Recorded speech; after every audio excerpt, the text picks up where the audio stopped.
In recent decades, homeschooling, or the traditional practice of educating children within the home, has been making its way back to the educational mainstream.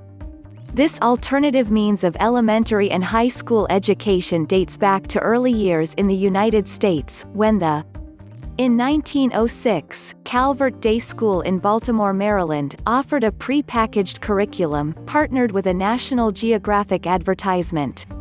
Shortly after its fifth year, almost 300 children were using Calvert's instructional materials for homeschooling. Almost a century later, this method, alongside many other methods and materials developed, spread like wildfire, not only within the U.S., but also to 90 other countries all over the globe. Notable homeschooled personalities include Thomas Edison, Albert Einstein, Benjamin Franklin, Dakota Fanning, Christopher Paolini, Sho Timothy Yano, as well as Lynx and Lam Geet.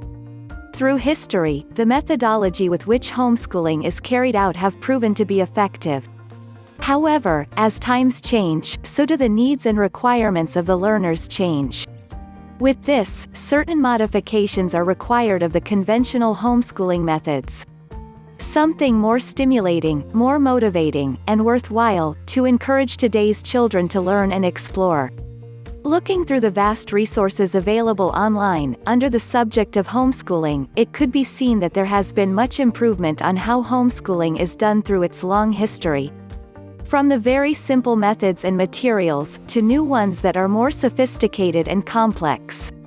Fresh ideas are readily offered on how lessons should be planned for children of varying ages. Suggestions for fun activities are also presented to always keep the homeschooling atmosphere exciting, and something to be looked forward to by the children. It is understandable that kids have shorter attention spans that can be a deterrent in keeping their interest for longer periods of time. Taking this into consideration, field trips to museums, libraries, and even zoos might do the trick for restless days. In general, the conventional methods and techniques of homeschooling do not always apply to all settings and for each child. Modifying conventional methods by adding in fresh ideas for exercises and activities in a way that suits the child's needs the best, should always be regarded. Don't forget to like and subscribe. Please stop by our site for more homeschooling info. If you are interested in a Christian, self-paced, online homeschooling course with customizable curriculum, just follow the link in the description.